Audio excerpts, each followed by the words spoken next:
Halloween is one of my favorite holidays, so to celebrate, I decided to make some different scented cookie charms, and I started by mixing Ecru clay with some translucent, and then I added some sweet almond scent that I got at Micheal's in the soap making department, and now I just rolled it out, and now I'm going to start by cutting out the first cookie, which is going to be like a pumpkin.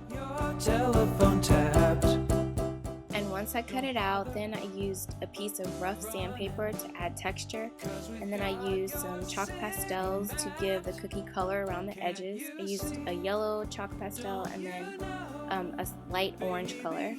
And now I'm just going to use acrylic paint to look like the frosting.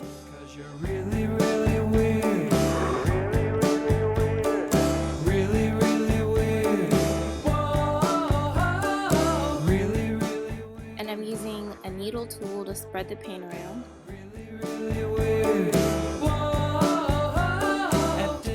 I also added some eyes and a mouth to this pumpkin so it looked like a jack-o'-lantern. Now I'm cutting out a bat cookie, and I'm using a needle tool to cut it out. And I'm using black acrylic paint to look like the frosting. And now I'm cutting out a ghost cookie.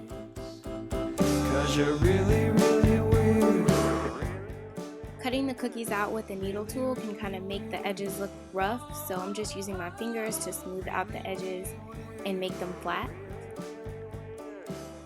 For the ghost cookie, I'm going to use white acrylic paint for the frosting.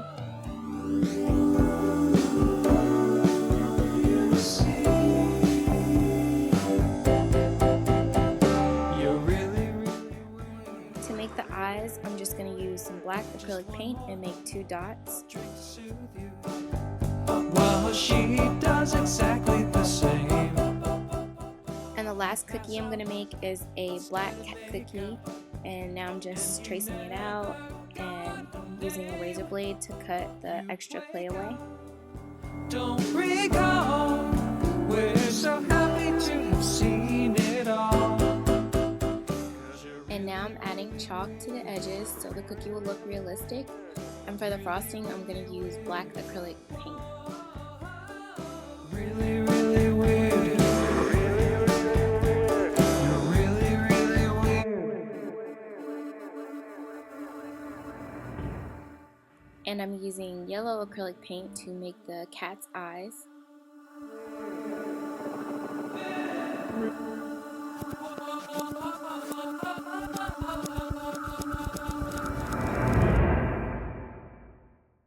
And after the paint dried, I baked the cookies for about 30 minutes at 275 degrees Fahrenheit.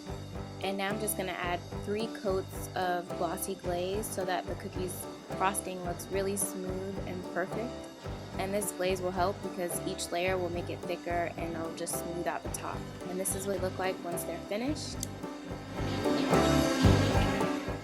I really love making scented charms because they look and they smell so realistic. So here are my other 2 favorites you can click to watch.